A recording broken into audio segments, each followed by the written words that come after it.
बहुत समय पहले की बात है, जब धरती पर नक्शे अधूरे थे और कहानियां पूरी। एक राज्य था सूर्यगढ़।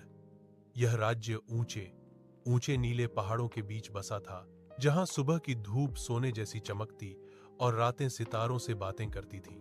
सूर्यगढ़ का राजा था।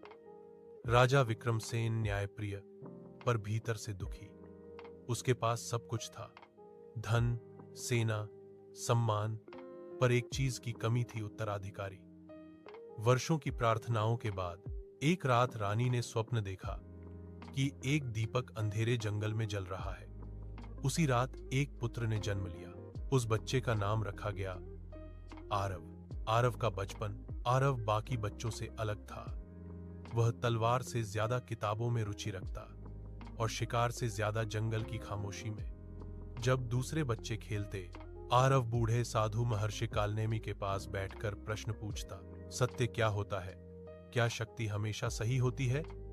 महर्षि बस मुस्कुराते और कहते, उत्तर समय देगा बालक। नीले पहाड़ों के उस पार राज्य में एक पुरानी कथा प्रचलित थी। कहा जाता था कि नीले पहाड़ों के उस पार एक छाया लोक है, जहां समय अलग तरह से बहता है।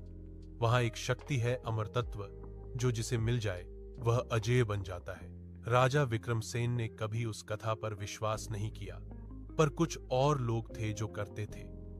उनमें सबसे खतरनाक था महामंत्री द्रोणाचार्य। के उस पार बहुत समय पहले की बात है, जब धरती पर नक्शे अधूरे थे और कहानियां पूरी। एक राज्य था सूर्यगढ़। यह राज्य ऊंचे ऊंचे नीले पहाड़ों के बीच बसा था, जहां सुबह की धूप सोने जैसी चमकती और रातें सितारों से बातें करती थीं। सूर्यगढ़ का राजा था। राजा विक्रमसेन न्यायप्रिय, पर भीतर से दुखी। उसके पास सब कुछ था, धन, सेना, सम्मान, पर एक चीज की कमी थी, उत्तराधिकारी। वर्षों की प्रार्थनाओं के बाद एक रात रानी ने स्वप्न देखा कि एक दीपक अंधेरे जंगल में जल रहा है। उसी रात एक पुत्र ने जन्म लिया। उस बच्चे का नाम रखा गया आरव। आरव का बचपन। आरव बाकी बच्चों से अलग था। वह तलवार से ज्यादा किताबों में रुचि रखता और शिकार से ज्यादा जंगल की खामोशी में।